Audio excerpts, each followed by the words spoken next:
इतिहासाच्या पानावर, रयतेच्या मनावर, मातीच्या कणाकणावर आणि विश्वासाच्या प्रमाणावर राज्य करणारा राजा म्हणजेच राजा छत्रपती शिवाजी महाराज यांच्या शिवराज्याभिषेक दिनाच्या हार्दिक हार्दिक हार्दिक शुभेच्छा। झाला तुझ्या चरणी अख्खा महाराष्ट्र गोळा, थाटला हिंदवी स्वराज्याचा श्री शिवराज्याभिषेक सोहळा। नमस्कार, आजच्या व्हिडिओमध्ये आपण पाहणार आहोत की शिवाजी महाराज यांचा शिवराज्याभिषेक सोहळा कशा पद्धतीने झाला किंवा कोठे झाला याविषयीची संपूर्ण माहिती आजच्या व्हिडिओमध्ये आपण घेणार आहोत। या वर्षीचा शिवराज्याभिषेक सोहळा म्हणजे 351 वर्ष झालेला आहे आणि आजपर्यंत आपण आपल्या राजाच्या आठवणीमध्ये आपण शिवराज्याभिषेक सोहळा हा खूप थाटामाटाने साजरा करतोय। आपला राजा म्हणजे छत्रपती शिवाजी महाराज हे अख्ख्या महाराष्ट्राचं आराध्य दैवत मानलं जातं। महाराष्ट्रातील मराठा राजांचे संस्थापक आणि पहिले अभिषिक्त छत्रपती म्हणजेच शिवाजीराजे भोसले। शिवरायांनी मराठी साम्राज्याचा पाया रोवून रायगडामध्ये त्यांचा राज्याभिषेक करून त्यांना छत्रपती ही पदवी बहाल करण्यात आली। छत्रपती शिवाजी महाराज हे महाराष्ट्राचे महान राजे म्हणून ओळखले जातात। 350 वर्षापूर्वी 6 जून 1674 रोजी राजाचा राज्याभिषेक करण्यात आला होता। त्यांनी 1664 मध्ये मराठी साम्राज्याचा मुहूर्तमेढ रोवली होती। त्यामुळे दरवर्षी रायगडावरती शिवराज्याभिषेक सोहळा हा खूप मोठ्या प्रमाणात अगदी एका मोठ्या सणाप्रमाणे जल्लोषात साजरा केला जातो। शिवराज्याभिषेक दिनानिमित्त शिवरायांना छत्रपती होण्याचा बहुमान मिळाला होता। या दिवशी संपूर्ण रायगड फुलांनी, शिवभक्तांनी अगदी फुलून जाते किंवा सजवले जाते। शिवरायांच्या पुतळ्याला पुष्पहार अर्पण करून अनेक कार्यक्रम या ठिकाणी आयोजित केले जातात। शिवाजी महाराजांनी लहान वयात आपले युद्ध कौशल्य दाखवून अनेक किल्ले गड जिंकले होते। मुघलांकडूनही अनेक क्षेत्र बळकावली होती। अशा या महान राजाचा राज्याभिषेक कशा पद्धतीने झाला किंवा केव्हा झाला याविषयीची संपूर्ण माहिती आजच्या व्हिडिओमध्ये आपण घेणार आहोत। रायगडावरती तो सुवर्ण क्षण 350 वर्षापूर्वी आलेला होता। न भूतो न भविष्यती असा एक नयनरम्य सोहळा रायगडाने अनुभवला होता। डोळ्याचे पारणे फेडणारा तो सोहळा म्हणजे शिवराज्याभिषेक सोहळा। प्रत्येक वर्षी याप्रमाणे यावर्षी देखील आपण शिवराज्याभिषेक सोहळा अगदी थाटामाटामध्ये 6 जून या दिवशी साजरा केलेला आहे। हा सुवर्णाक्षरी क्षण रायगडावरती करण्यात आला होता। शिवराज्याभिषेक दिन सोहळा म्हणजे काय? मध्ययुगीन महाराष्ट्रातच नव्हे तर भारताच्या इतिहासातील एक महत्त्वपूर्ण घटना म्हणून शिवाजी महाराजांनी केलेल्या विधियुक्त राज्याभिषेकाकडे पाहिले जाते। राज्याभिषेकामुळे शिवाजी महाराजांनी स्थापन केलेल्या राज्यास कायदेशीर स्वरूप प्राप्त झाले होते।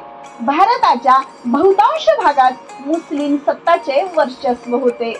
त्यांच्याशी सातत्याने संघर्ष करून शिवाजी महाराजांनी शून्यातून नवीन स्वातंत्र्य, नवीन स्वराज्य स्थापन केले होते।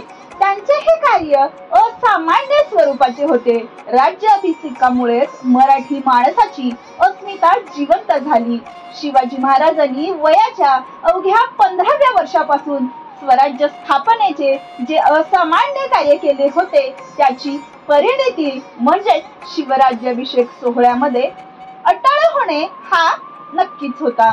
मुघल आदिलशहा, कुतुबशहा या राजवटीत चाकरी करून अनेक मराठा सरदार स्वतःला राजे म्हणून घेत होते, पण त्यांना स्वतःला विधियुक्त राज्याभिषेक मात्र करता येत नव्हता। राज्याभिषेकाच्या माध्यमातून शिवाजी महाराजांनी मुघल, आदिलशहा, कुतुबशहा यांना आपण स्वतंत्र व सार्वभौम सत्ताधीश झाल्याचे दाखवून दिले होते।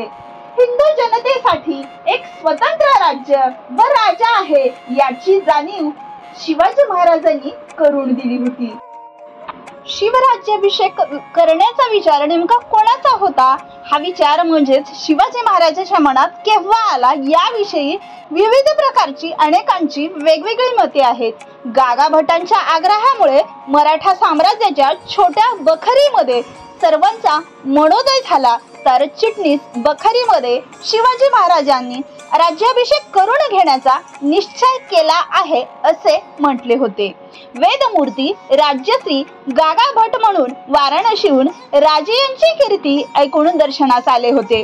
त्यांच्या मते मुसलमान बादशहा तख्ती बसून छत्र धरून पातशाही करीतात आणि शिवाजी राजे यांनीही 4 पातशाही दबविल्या आणि 1.25 लाख घोडा लेकर गडकोट असे असता त्यास तख्त कसे काय नाही, याकरिता मराठी महाराजा छत्रपती व्हावा असे त्यांच्या चित्तात आले होते आणि ते राजे यासही मानण्यात आले.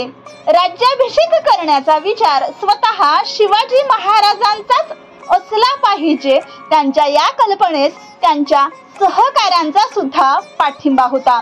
त्याचबरोबर महत्वाकांक्षी मनोवृत्तीच्या जिजाई आऊसाहेब यांची प्रेरणा राज्याभिषेकाबाबत असली पाहिजे. यांनी राज्याभिषेक केला नसता तर अनेक संकटावर मात करून मोठ्या कष्टाने जिद्दीने निर्माण केलेले स्वराज्यास काही अर्थच राहिला नसता. कारण प्रजेला स्वराज्याला एक स्वतःचा राजा पाहिजे होता. विधियुक्त राज्याभिषेक केल्यामुळे स्वराज्याला खऱ्या अर्थाने कायदेशीररित्या सार्वभौम स्वरूप प्राप्त झाले. शिवाजी महाराजांनी राज्याभिषेक करण्यास प्रामुख्याने पुढील कारणीभूत ठरले होती. ती कोणती? शिवाजी महाराजांचा राज्याभिषेक पुरोगामी विचारसरणीचे महान पंडित विद्वान गागाभट्ट यांच्याकडून करण्याचे निश्चित झाले. शिवराज्याभिषेक कशा पद्धतीने झाला तर 30 मे 1674 वार शनिवार शिवाजी महाराजांचे मौजी बंधन झाल्यामुळे शास्त्रानुसार राण्यांशी पुन्हा विवाह होणे अत्यंत आवश्यक होते. त्यामुळे शिवाजी महाराजांनी समंत्रक विवाह केले. या विवाहामुळे राजा म्हणून शिवाजी महाराज आणि राणी पट्टराणी म्हणून सोयराबाई यांना राज्याभिषेकासाठी लागणारे हक्क शास्त्रानुसार प्राप्त झाले. वासी बेंद्रे म्हणतात की लग्नविधी समंत्रक झाल्याने वैदिक पद्धतीप्रमाणे राज्याभिषेक विधी सपत्नीक करण्यास शास्त्रानुसार आता मोकळीक झालेली आहे. 31 मे 1674 वार रविवारी इंद्री शांतीच्या कार्यास प्रारंभ झाला. अग्निप्रतिष्ठा करण्यात आली. इंद्राणीची पूजा करण्यात आली. त्याच पद्धतीने चतुष्कभस्थान ऐशान याग इत्यादी विधी पार पाडण्यात आले. आचार्य आणि ऋत्विजय यांना सुवर्ण दक्षिणा देण्यात आली. 1 जून 1674 वार सोमवार ग्रहयज्ञ व त्यानंतर नक्षत्र होम विधी करण्यात आले. 2 जून 1674 वार मंगळवार व नवमी राज्याभिषेकाच्या कार्यास निषिद्ध असल्यामुळे या दिवशी कोणतीही विधी करण्यात आली नाही. 3 जून 1674 वार बुधवार नक्षत्र यज्ञ करण्यात आला. 4 जून 1674 वार गुरुवार या दिवशी रात्री निवृत्ती याग करण्यात आला. हा यज्ञ पार पडला. मांस, मत्स्य व मदिरा यांची या प्रसंगी आहुती देण्यात आली. यानंतर स्नान करून पुण्य हवन वाचन करण्यात आले. 5 जून 1674 वार शुक्रवार हा दिवस राज्याभिषेक समारंभाचा 7वा दिवस होता आणि मुख्य दिवस होता. ब्राह्मण भोजन आणि इंद्रिय शांतीच्या मुख्य कार्याची समाप्ती या दिवशीच करण्यात आली. राज्याभिषेकाचा मुहूर्त त्रयोदशीचा असल्यामुळे सायंकाळपासून पहाटेपर्यंत हा मंगलविधी सुरू होता. राज्याभिषेक समारंभ शुक्रवार दिनांक 5 जून रोजी संध्याकाळपासून सुरुवात होऊन तो शनिवार दिनांक 6 जून रोजी सकाळी पूर्ण झाला. शिवाजी महाराज सिंहासनावरती बसले आणि स्वराज्याचे स्वप्न खऱ्या अर्थाने साकार झाले. या संपूर्ण अनाथ जनतेला राजा लाभला. रायगड किल्ल्यावरून तोफांची सलामी देण्यात आली. मंगलवाद्यांच्या जल्लोषामुळे स्वराज्यातील वातावरण अत्यंत मंगलमय झाले. राज्याभिषेक संपन्न झाल्यानंतर रायगड किल्ल्याबरोबरच संपूर्ण स्वराज्यात आनंदाचे, उत्साहाचे आणि चैतन्याचे वातावरण निर्माण झाले. राज्याभिषेकाचे वर्णन करताना सभासद म्हणतो, सर्वांस नमन करून अभिषेकास सुवर्ण चौकीवर बसले म्हणजेच महाराज. अष्टप्रधान व थोर थोर ब्राह्मणांनी स्थळी जळी स्थळी उदके करून सुवर्ण कलश पात्री अभिषेक केला. दिव्य वस्त्र, दिव्य अलंकार देऊन सर्व पूज्य मंडळीस नमस्कार करून सोन्याच्या सिंहासनावर बसले. कित्येक नवरत्नाधिक सुवर्ण कमळे व नाना सुवर्ण फळे, वस्त्रे उघड दिली. दान पद्धतीप्रमाणे षडोप महादाने इत्यादी दाने केली. सिंहासनास अष्टखांब जडित केले. त्या स्थानी अष्टप्रधान यांनी उभे राहावे. पूर्वी कृतयुग, त्रेतायुग, द्वापारयुग, कलियुगाचे ठाई पुण्यश्लोक राजे सिंहासनात बसले. शिवाजी महाराजांच्या राज्याभिषेकाचे वर्णन सभासद बखरेप्रमाणेच चिटणीस बखर व हेनरी ऑक्सिडेंटच्या रोजनिशीमध्ये सुद्धा केलेले आहे. शिवराज्याभिषेकाचे महत्त्व काय तर मध्ययुगीन महाराष्ट्राच्याच नव्हे तर मध्ययुगीन भारताच्या इतिहासातील महत्त्वपूर्ण घटना म्हणून शिवाजी महाराजांचा राज्याभिषेक याकडे पाहिलं जातं. 6 जून 1674 रोजी शिवाजी महाराजांनी राज्याभिषेक करून एक स्वतंत्र व सार्वभौमत्व हिंदू राज्याची स्थापना केली होती.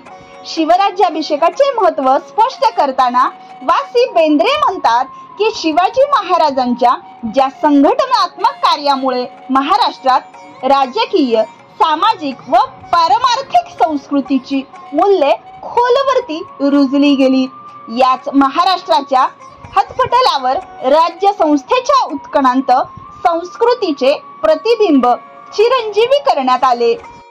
या शिवराज्याभिषेक घटनेमुळे राज्यव्यवहारात अखिल समाजाला समानतेच्या पातळीवर आणले व धार्मिक व्यावहारिक पारतंत्र्याला आळा घालण्यात आला.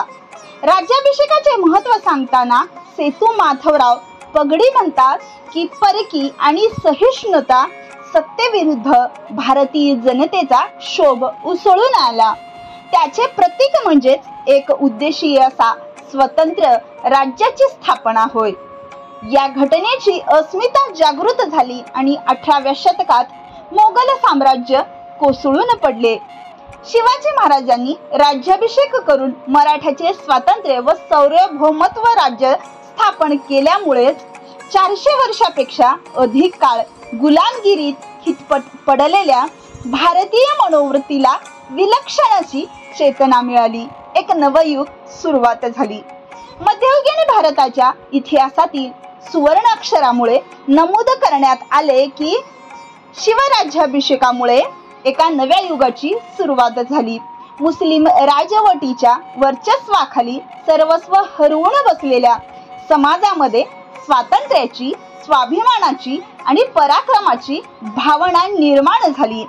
शिवराज्याभिषेकामुळे शिवाजी महाराजांच्या राजपदाला कायद्याने मान्यता मिळाली. 1645 पासून सुरू केलेले स्वराज्य स्थापनेचे कार्य खऱ्या अर्थाने सार्थकी लागले. शिवराज्याभिषेकामुळे हिंदूंना स्वतंत्र राज्य मिळाले, स्वतंत्र राजा मिळाला. त्यांच्यामधील न्यूनगंडाची भावना नाहीशी झाली. मुस्लिम राजवटीशी संघर्ष करून मराठे स्वतंत्र राज्य स्थापन करू शकतात हे शिवाजी महाराजांनी आपल्या कर्तृत्वात दाखवून दिले. पृथ्वीवर कोणतीही क्षत्रिय नाही, त्यामुळे कोणी राजा बनू शकत नाही या विचाराला खऱ्या अर्थाने मूठमती मिळाली. राज्याभिषेकामुळे विजयनगर साम्राज्याच्या अस्तानंतर शिवाजी महाराजांच्या माध्यमातून हिंदूंना स्वतंत्र राजा मिळाला. मराठ्यांच्या पराभूत मनोवृत्तीला राज्याभिषेकामुळेच नवसंजीवनी प्राप्त झाली. वर्षानुवर्ष अस्तित्वात असलेल्या गुलामगिरीच्या शृंखला राज्याभिषेकामुळेच गळून पडल्या. राज्याभिषेकामुळेच न्यायदानाच्या संदर्भातील शिवाजी महाराजांची अडचण दूर झाली. राज्याभिषेकामुळेच ब्राह्मण गुन्हेगारांना शिक्षा करण्याचा अधिकार महाराजांना मिळाला. संस्कृत भाषेचा सर्वत्र वापर करण्यावर भर देऊन फारसी भाषेचे महत्त्व कमी करण्यात आले. राज्याभिषेकाच्या माध्यमातून शिवाजी महाराजांनी सह्याद्रीच्या कुशीत लावलेले स्वराज्याचे लहानसे रोपटे पाहता पाहता भारताच्या बहुतांश भागात पसरत गेले. या संपूर्ण अनाथ जनतेला स्वतःचं राज्य निर्माण करण्यात आलं, स्वतःचा राजा मिळाला आणि या राज्याभिषेकामुळेच या संपूर्ण जनतेला स्वतःचा मायबाप मिळाला हे म्हणणं सुद्धा योग्यच ठरेल. अशा या महान राजाला राज्याभिषेकानंतरच छत्रपती ही पदवी बहाल करण्यात आली. आपल्या राजाला खऱ्या अर्थाने राज्य आणि राजा याची स्थापना निर्माण करण्यात मदत झाली. अशा या महान राजाला त्रिवार मानाचा मुजरा, मानाचा मुजरा, मानाचा मुजरा ही संपूर्ण शिवाजी महाराजाच्या राज्याभिषेकाची माहिती जर तुम्हाला योग्य वाटली असेल तर या व्हिडिओला लाईक, शेअर आणि सबस्क्राईब नक्कीच करा. धन्यवाद. जय जिजाऊ, जय शिवराय.